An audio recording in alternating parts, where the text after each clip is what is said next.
ভিতরে কোনো ভেজাল নাই, নির্ভেজাল একখানা কিতাব, বলুন সুবহানাল্লাহ।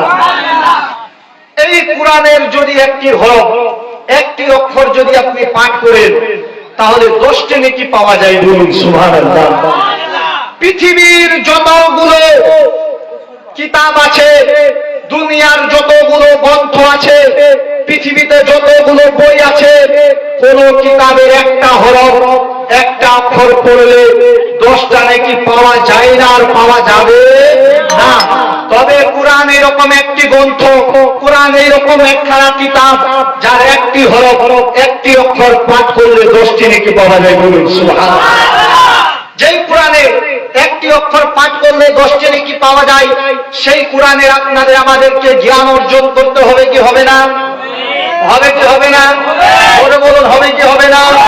নিশ্চয় সে কোরআনের আপনাদের আমাদেরকে জ্ঞান অর্জন করতে হবে, কারণ কোরআন পাকে প্রতিটি প্রশ্নের উত্তর আছে, কথা বলেন ঠিক কিনা?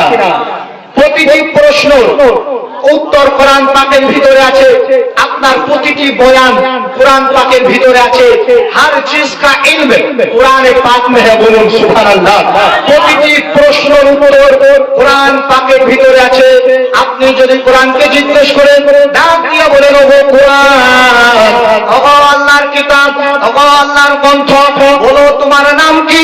যদি আপনি কোরআনকে জিজ্ঞেস করেন, কোরআন আপনার প্রশ্নের উত্তর বলবেন, বল হুয়া কুরআনুম মাজিদ, আমার নাম হলো কোরআন মাজিদ। আবার যদি আপনি কোরআনকে প্রশ্ন করেন, কোরআন বলো তোমার বাড়ি কোথায়? কোরআন আপনার প্রশ্নের উত্তর বলবেন, ফি লাওহিম মাহফুজ, আমার বাড়ি হলো লৌহে মাহফুজে। আবার যদি আপনি কোরআনকে জিজ্ঞেস করেন, হে আল্লাহর কোরআন, ওগো আল্লাহর গ্রন্থ, ওগো আল্লাহর বই, বলো তুমি দুনিয়ার বুকে কিসের জন্য এসেছো? পৃথিবীর বুকে, জগতের ভিতরে, দুনিয়ার বুকে আপনার জন্য, দুনিয়ার ভিতরে কিসের জন্য তুমি এসেছো? যদি আপনি কোরআনকে প্রশ্ন করেন, কোরআন আপনার প্রশ্নের উত্তরে বলবেন, হুদাল লিন্নাস, আমি এসেছি মানুষের হিদায়াতের জন্য, বলুন সুবহানাল্লাহ। আবার যদি আপনি কোরআনকে জিজ্ঞেস করেন, হে আল্লাহর কোরআন, ওগো আল্লাহর বই, ওগো আল্লাহর গ্রন্থ, বলো তুমি পৃথিবীর বুকে, দুনিয়ার বুকে কার আদেশে এসেছো? যদি আপনি কোরআনকে জিজ্ঞেস করেন, কোরআন আপনার প্রশ্নের উত্তরে বলবেন, তানজিলুম মির রাব্বিল আলামিন, আমি এসেছি আল্লাহর পক্ষ থেকে, বলুন সুবহানাল্লাহ।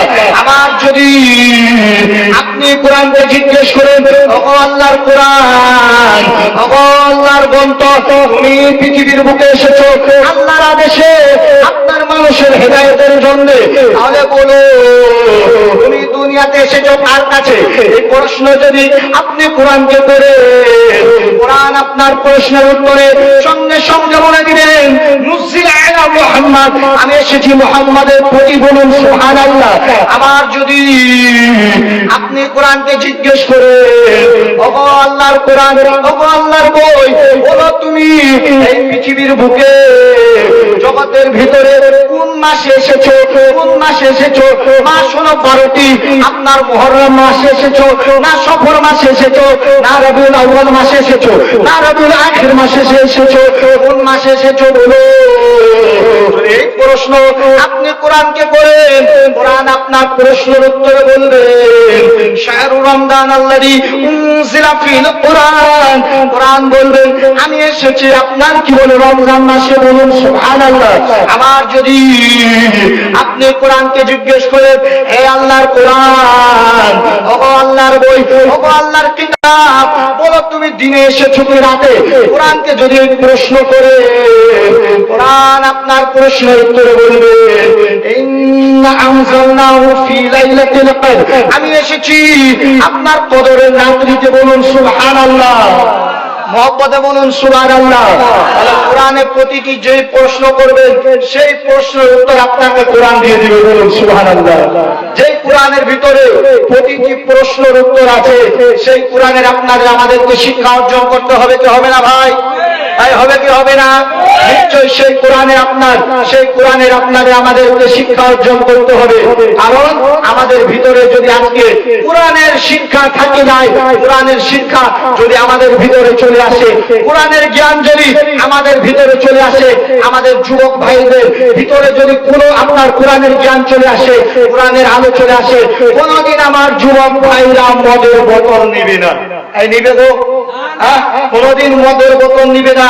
যদি আমাদের ছেলে মেয়েদের ভিতরে দ্বীনের জ্ঞান চলে আসে, কোরআনের জ্ঞান চলে আসে, তাহলে কোনদিন আমাদের ভাইরা গাঁজা খাবে না। কথা বলুন ঠিক কিনা?